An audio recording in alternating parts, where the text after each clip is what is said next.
एक व्यक्ति अशांत क्यों है?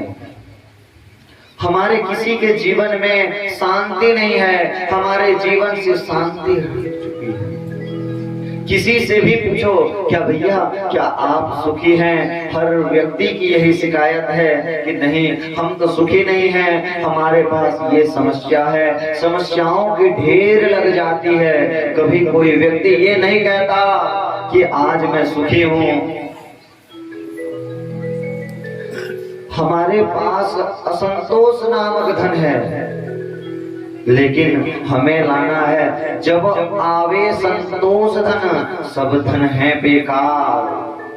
जब संतोष रूपी धन आपके जीवन में आ जाए, उसके बाद आप चाहे कितना भी कमा लो, सब बेकार है। अगर आपके पास करोड़ों रुपए की संपत्ति दे दें और आपके जीवन में अशांति दे दें, आपके परिवार में कलह दे दें, तो क्या आप स्वीकार करेंगे?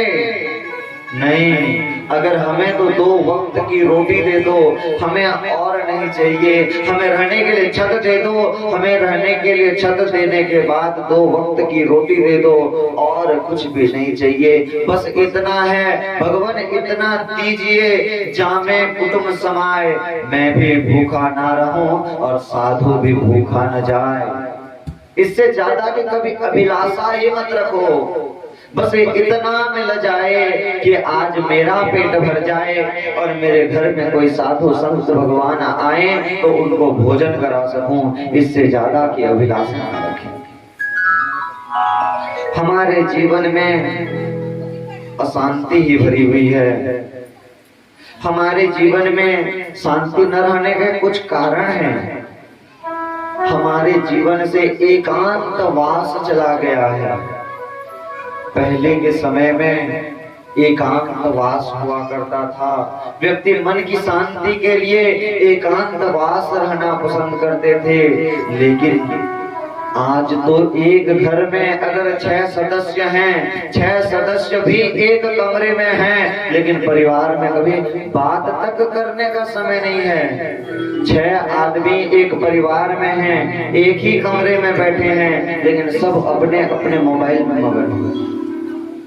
कोई किसी को किसी से मतलब ही नहीं है। इस प्रकार का आ गया है। कलियुगी कलिकाल जैसे आ रहा है, एकांतवास हट रहा है। हम एकांतवास, हमारे जीवन में अगर शांति चाहिए, जब देखना इस संसार के प्रपंच में आप ज्यादा होंगे, तब आप ज्यादा टेंशन में होंगे।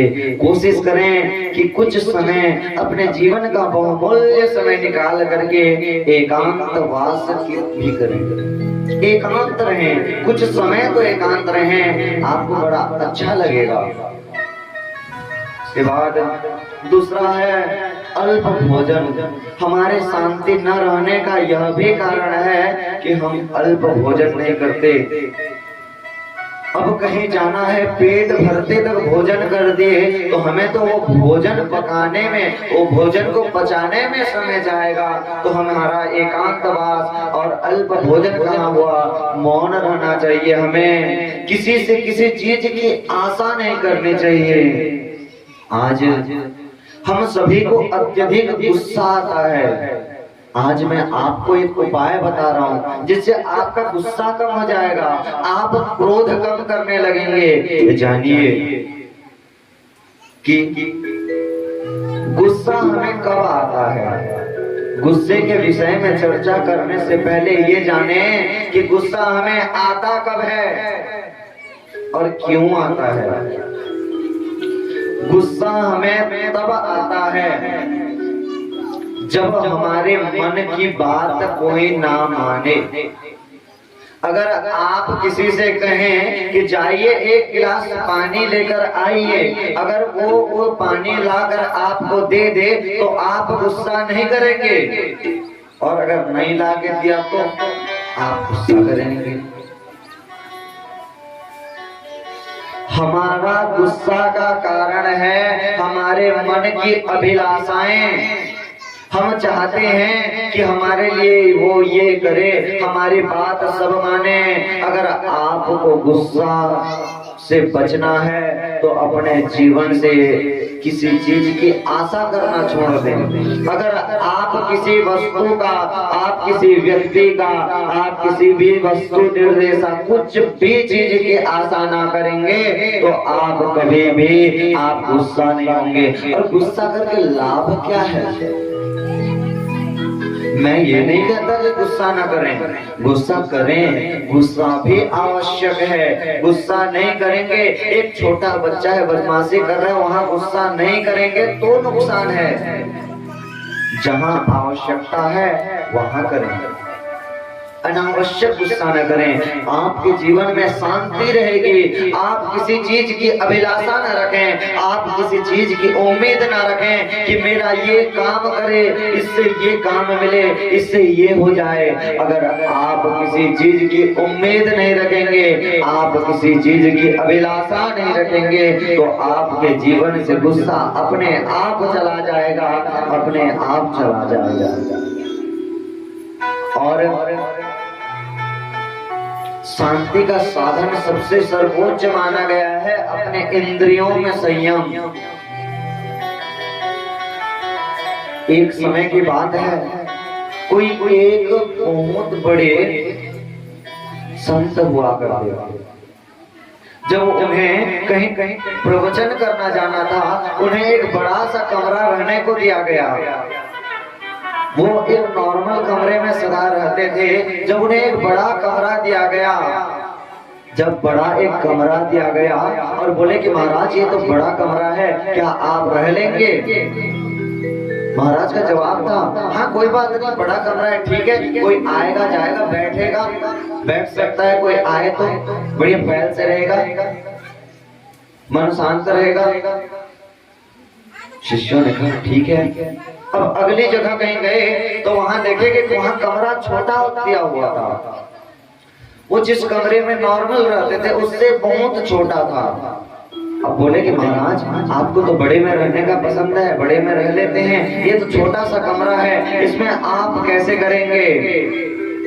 उनका जवाब था कि ठीक है, छोटा कमरा ही अच्छा है, छोटा कमरा में हमारा एनर्जी कम लूज होता है। हमारे जीवन में ये एटीट्यूड होना चाहिए कि हमें हर सिचुएशन को हैंडल करें, हर सिचुएशन में हम बराबर चलें। कभी ये ना हो कि इस चीज हो तो ही चलें, किसी चीज पे आसक्त न रहें। अगर आपको, आपके घर वालों को पता है, आपकी कमजोरी पता है कि आप इस चीज के बगैर नहीं रह सकते, अगर आप उनकी बात ना माने तो वो चीज दूर करके कहेंगे कि ये चीज तुमसे दूर कर देंगे वरना कर दो। इसीलिए किसी वस्तु पे, किसी व्यक्ति पे इतना आश्रित ना हो कि वो ना हो तो आपकी जिंदगी रुक जाए। कह दो आयो तो ठीक है, जाओ तो ठीक है।